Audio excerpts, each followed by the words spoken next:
ASMR videos per month, 3 ASMR audios, 1 ASMR live stream over 60 minutes. I do 1 archived Patreon video per month, so there's a ton of content constantly coming in, as well as content that you're able to access immediately when joining. So if you are having anxiety and you've exhausted the library here on YouTube, and I might be a comfort creator for you, there's always the option to check out asmrxbabe.com. It is the same thing as a Patreon. It's just a competing platform. So you can join and then you can leave anytime you want. You can come back. Totally up to you. So today I'm going to be talking you down from any anxiety you might be feeling, any panic, or any just like general discomfort, mentally, that is maybe even manifesting itself physically as well. You don't have to be having a full-on panic attack to be in need of comforting when you're having anxiety. So that is what we are going to talk about today. And a lot of my audios on my website, at the end of the video, I've just been kind of grounding the viewer or the listener, is kind of saying, if you're going through something, it's going to be okay. I see you, I hear you, I feel you. And with that, people had said they really liked those parts of my audios and videos. So I did a full video similar to this one on my website. I wanted to do a version here as well. So if you clicked on this video, you're either, just a subscriber looking to relax, or you might be feeling a little off right now. You might be feeling tightness in your chest, racing thoughts, guilt, right, about being anxious or what you're anxious about, or just anything else. I feel like that's a big piece of it. I do have my notes. I have my notes I'm gonna look at to keep this into chapters and keep it organized for you. So if you see me looking down, that's what I'm looking at. So totally understandable to be feeling that way. It's normal, okay? It's human. It's not dramatic. It's not attention seeking. It's not lazy. So don't let anybody kind of invalidate your feelings in that regard, okay? It's very normal. Everybody feels this way. Everybody feels this way at some point. The good news is feelings are temporary. They will pass. They do pass. This is a fact. This is just how the cookie crumbles, okay? So even though you're feeling really anxious right now, you have to just try to keep changing the narrative, pushing in your head. This isn't permanent. You can give yourself permission to feel what you're feeling and give yourself grace. But just keep remembering, this isn't permanent and it's okay to sit in it. Okay. What anxiety oftentimes feels like for me, in case that's similar for you to relate, mental loops. That's a big one for me, okay? I will be overthinking everything, maybe having like really weird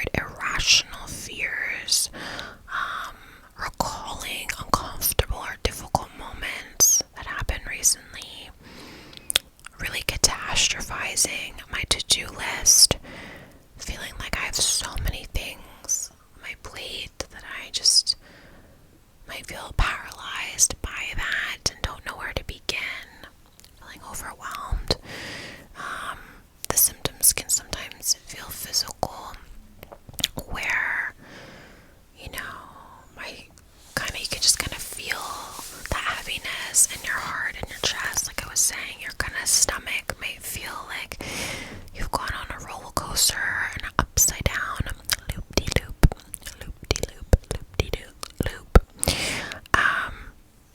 Also sometimes you might feel like you forgot something and you dropped the ball. You're trying to remember like what that was, or what it is that you need to do.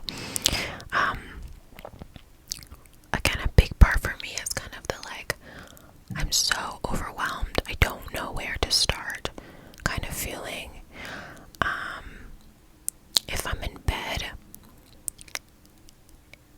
it's like the loudest, usually the thoughts and the mental loops, and sometimes I have to just get out of bed and just change my environment, change my scenery, but then it can still follow me, right? Like, I'll then maybe walking around my house and it's a small little mess, and I know it's realistically a 30-minute kind of cleanup for the full thing, and I just am like, oh my god, this is so much, and I feel sometimes a sense of like ADHD about it in a way. I do not have ADHD, to be clear. I'm in this scenario using it as kind of like an adjective. Like, I'll feel like, oh my god, I need to start, I need to do this, I need to, like, just very like energetic in a weird way, you know. And I have to kind of slow myself down and remember just one thing at a time. You're only one person, you can do one thing at a time. This particularly is a thing always when I come back from a vacation and I look at my email inbox and I'm like, oh my god, can I get all this done today? So yeah, if you're feeling dread, irrational fears, overthinking, you know, I'm right there with you. I totally understand that feeling. So, kind of establishing the actual awareness of what you're feeling like during a panic or an anxiety period, whether it's a whole anxiety attack or not. Mine are usually not in the form of full-out anxiety attacks, but more so just like a perpetual few hours of feeling just kind of low. So I just want to assure you that you are not crazy. You're not crazy. You are not weak for needing rest. We live in a very noisy and busy world with lots to do, lots of responsibilities, lots to be stimulated by, lots to just take in, okay? So you are not weak for needing rest. You're not weak for needing rest. You do not have to earn rest or earn peace, okay? This can be something that can be difficult for me sometimes, and I should say more than sometimes, because now I'm going to backtrack. This is difficult for me. I struggle with this. I feel lazy or guilty or so unproductive, or like I've wasted time if I'm not accomplishing everything on my to-do list that I had planned to do for that day.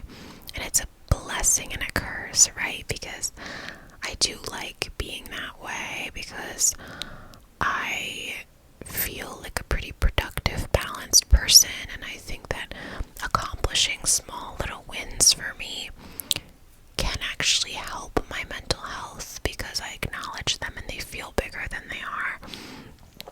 But then also I can get very overwhelmed if I don't do everything, every little thing that I wanted to do. Even today I have a very specific to-do list. One of the things is, the biggest thing is that I'm finishing a scrapbook that I'm making for the twins, or for their birthday, which their birthday was in July. It is September 1st today.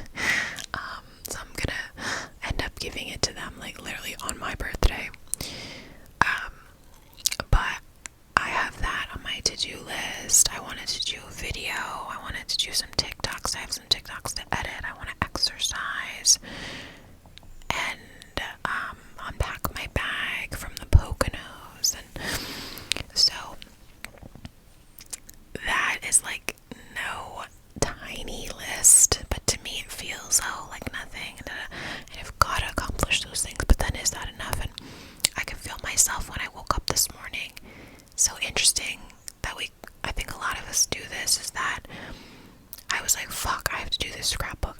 I know it's gonna take me a few more hours to finish this, and it's such a big project that I'm doing in this like story of us, like chronological order.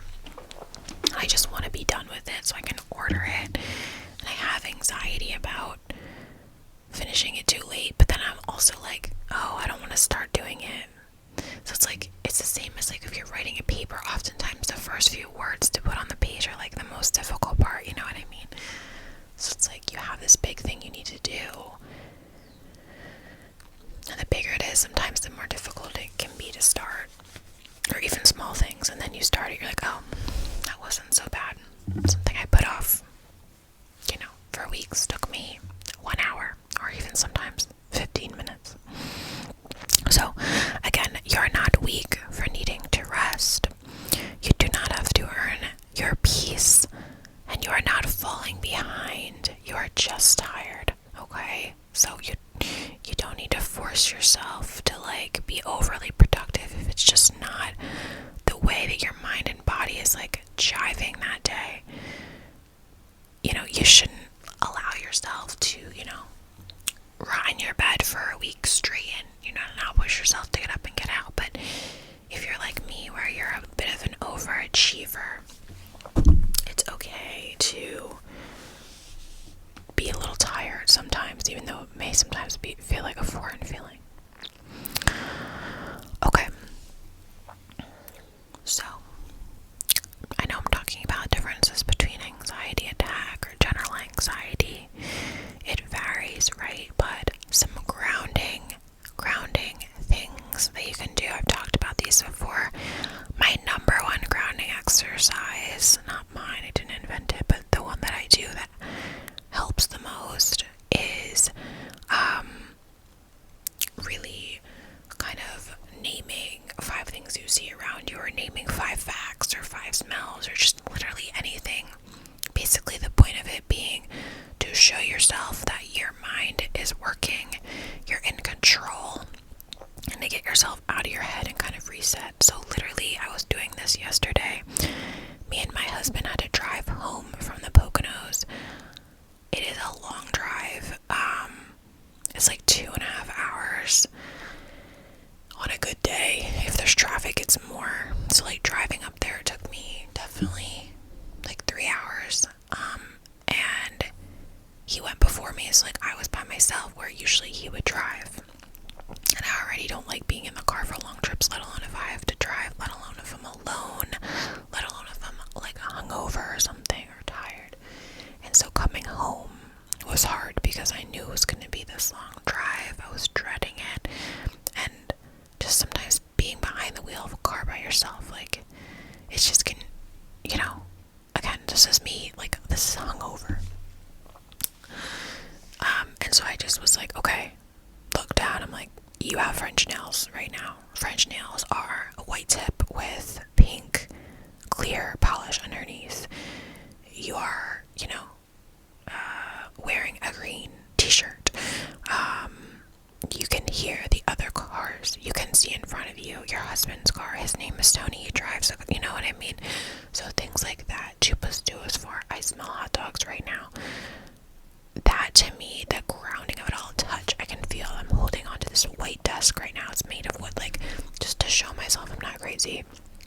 That is, like, my number one grounding tip for when you're feeling a panic attack actually come on. Another one is you can kind of feel like, okay, I could take a sip of water right now. Have your water with you, drink it, eat something. Again, just like, it's just like a little reset button in your brain to pull yourself out of it. Or you could, if you're on your phone, you could get off your phone for a second if you really need to interrupt that loop. Sometimes I'll scroll TikTok for hours and hours, and you can just place your phone down next to you, even just for 60 seconds. Just get yourself out of it. So, some grounding tips, some grounding things you can do in this exact moment to feel a little bit better. Okay. So, next, just to kind of speak and help you guys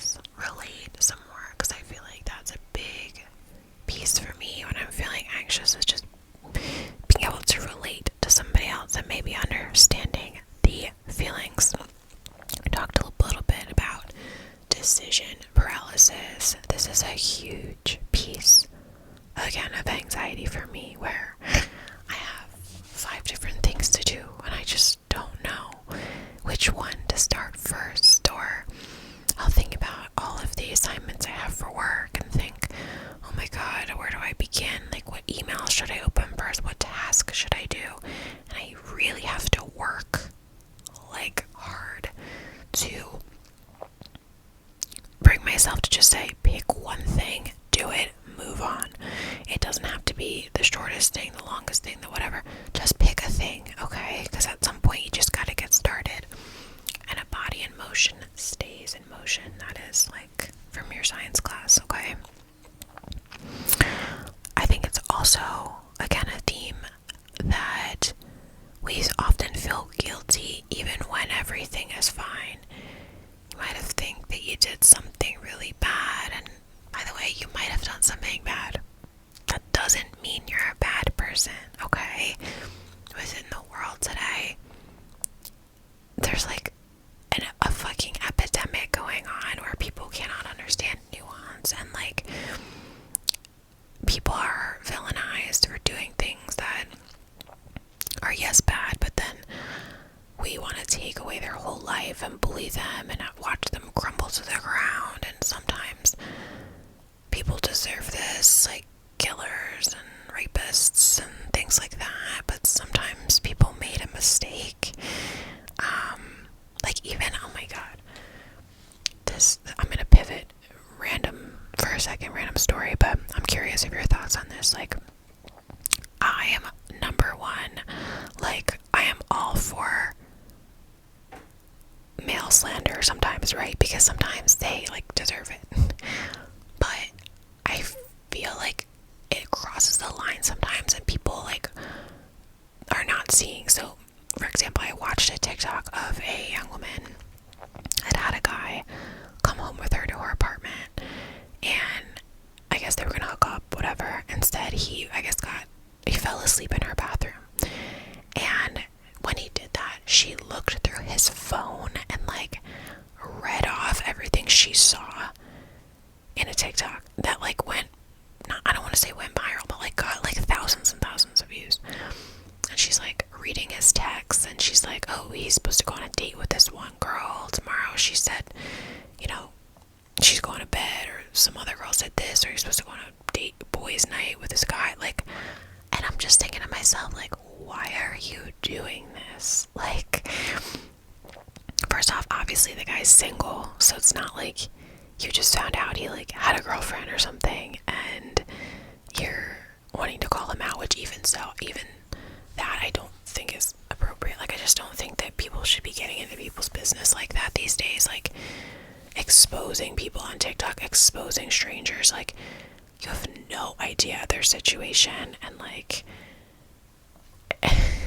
it's just like, anyway, so I just thought that was absolutely insane. I'm gonna not veer too off, but I think to bring it back, there's like a culture of people feeling like they need to be perfect or can't make mistakes, whatever. You can make big mistakes and still be a good person, okay? You can. You should learn from them and you should grow, but you don't need to keep replaying them over and over. And likely they weren't as big as you think, and likely you had good intentions. If you had bad intentions, you may have to think about why. And admitting that to yourself is really a huge, huge step. So that's half the battle. So everything's okay, and you do not always have to feel guilty and let that play on a mental loop.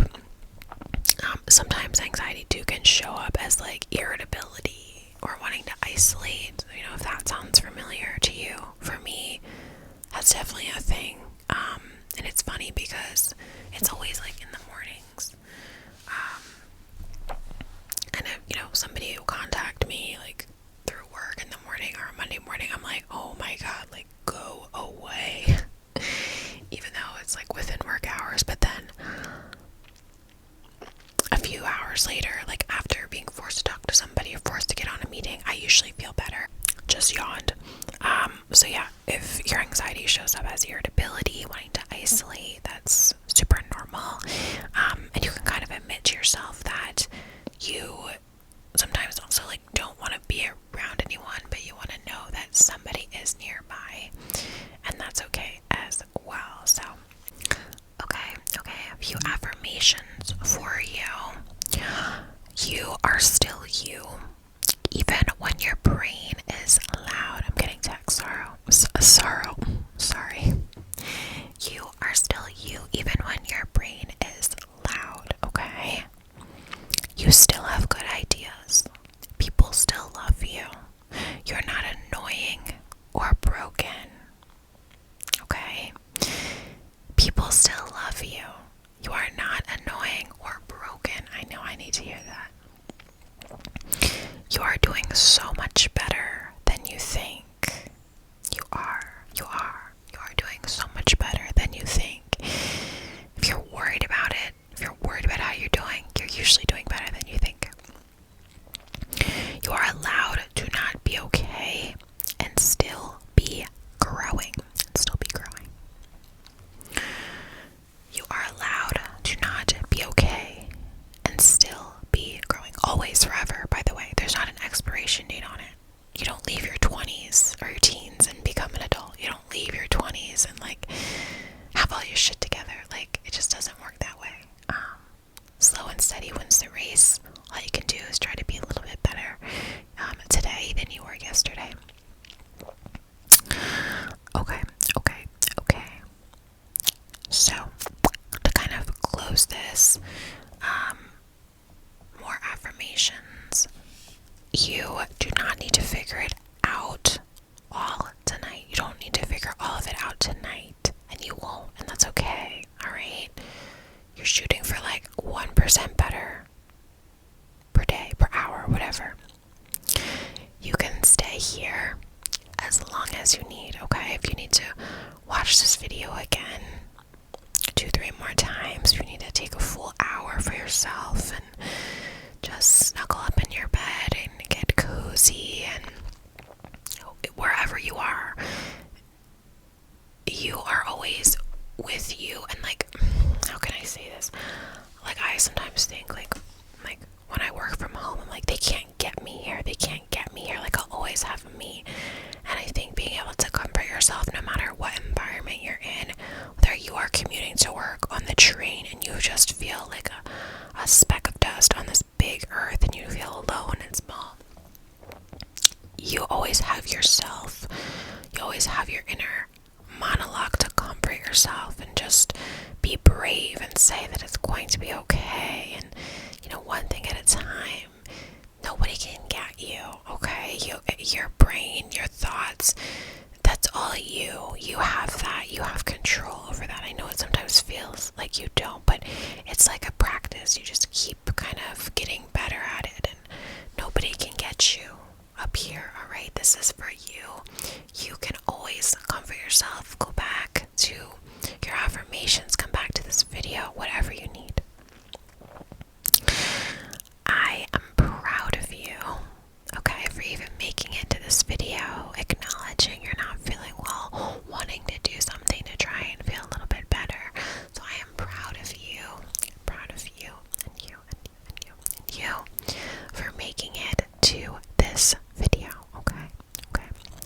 So again, if you need to save it for later, rewatch, whatever you need to do. You're a beautiful person. I know that you are. You have beautiful qualities. Everybody does. You have amazing traits. You have people that love you, okay? I promise you do, okay? I love you. You are strong, and no good story ever went like this. Okay, we go up, we go down, we go all around, we go in loop-de-loops. So the more we feel worse, there's just only room to get better. And I like to think that the more we kind of go through these tough times, the more we appreciate the good ones, and the more absolutely sweet and fantastic they feel. And then you're more prepared to deal with it again the next time, and deal with something even bigger or less or the same or always building up your skin to be thick. You're working on your tools that you have in your toolkit to deal with anxiety, grief, loss, depression, heartbreak, whatever it is. So you're never just, even if you are experiencing a panic attack or extreme anxiety that you haven't experienced in years, that's okay. You're not starting from square one, right? You have the experience, you have things to draw on to help you work through it. You're always growing. So I hope that this video helped a little bit, okay? I really do. I see you, I feel you. Alright? We're right there with each other. You are going to be okay. You just are. It's just true. You're going to be okay. That's not a linear definition. Like, okay is everyone ends up being okay. Alright? So feel better. Stay hydrated. Stay rested. Stay well. I'll see you soon.